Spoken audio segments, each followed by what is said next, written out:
Let's talk about the laws of logic.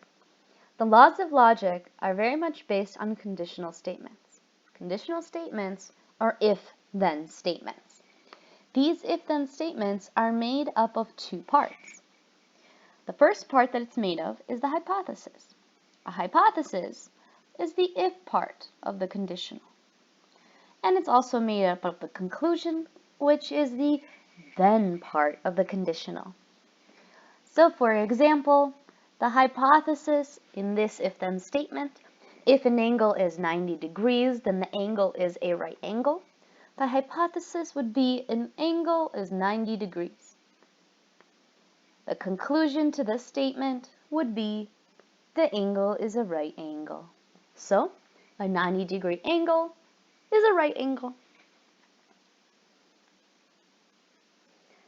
Let's write these statements as conditional statements. All right. So this is just a regular statement. All freshmen take a history class. But I want to write an if-then statement. Well, how about this? If you are a freshman,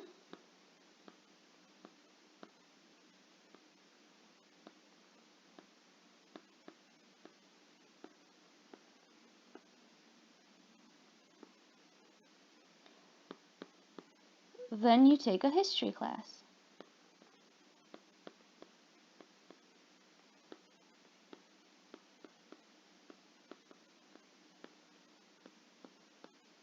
I realize I used a plural right here. It should be if you are a singular. All right. If you are a freshman, then you take a history class. Let's take a look at the next one. On Saturday mornings, you watch cartoons. Well, how about this? If it is a Saturday morning, then you watch cartoons.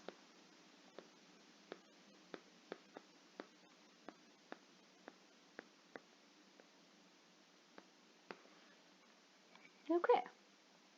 Let's see, what else did we talk about? We also talked about true and false statements. I'm going to scroll over to them. Okay, so I'm going to zoom in. Let's decide if these statements are true or false. If you live by Lake Michigan, then you live in Chicago. So think about that. Is that true or false?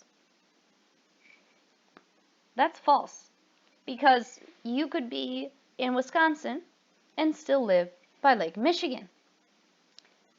Okay, next statement. If you are allergic to peanuts, then you avoid eating peanut butter. Think about that for a second. I hope that was obvious to you. That's true.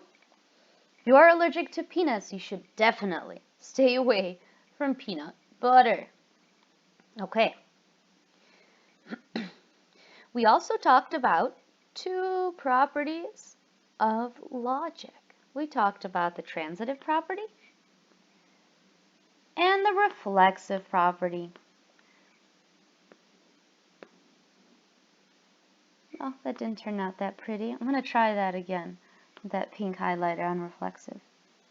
Much better. All right.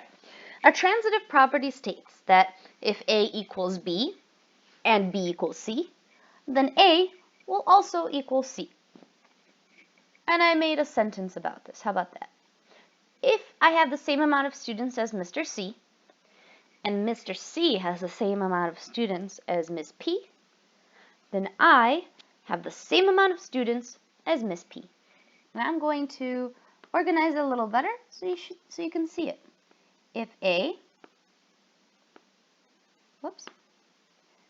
So in our transitive property, if it wants to highlight, no, it does not want to highlight. So sad. I'm going to try it again. You better highlight.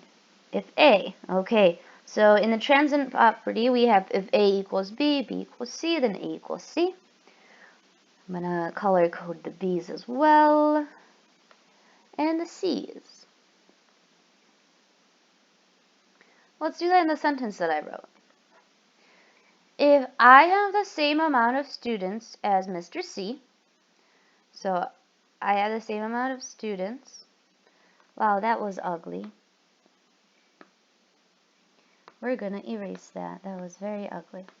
All right, I have the same amount of students as Mr. C, and Mr. C has the same amount of students as Miss P, then I have the same amount of students as Miss P. I love color coding. Alright, let's move on to the reflexive property. The reflexive property is when something is equal to itself. So if you take a look at this picture, I wrote the statement that PG equals GP. And this is what I mean. If I look at this triangle and I look at the line from top to bottom, then I'll call this line PG.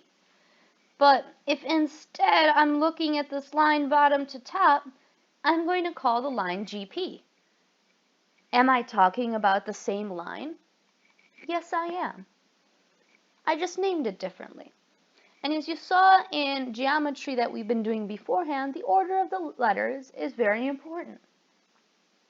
In this case, the order of the letters, as important as it is, still denotes the same thing. Whether we call it PG or GP will depend on the problem that we're solving using that image. Lastly, let's use the transitive property to make some conclusions. I'm going to use some color coding again. So this is the if A equals B and B equals C. So let's see. If you work out in the morning, then you need to get up early. If you need to get up early, then you should go to bed on time. What conclusion we could make is that A equals C. So let's see our first part, the A. If you work out in the morning, and our C is the last part, then you should go to bed on time. That's a great conclusion to make. Let's do that one more time. If you want good grades, then you need to score well on your exams. If you want to score well on your exams, then you need to study. We can conclude, if you want good grades, then you need to study. All right. This was not that colorful of a lesson, so I tried my best because it makes me happy. I hope that the colors make you happy too. If you have any questions about these laws of logic that we've started to cover, please ask me or your math teacher. Have a good whatever time of day it is for you.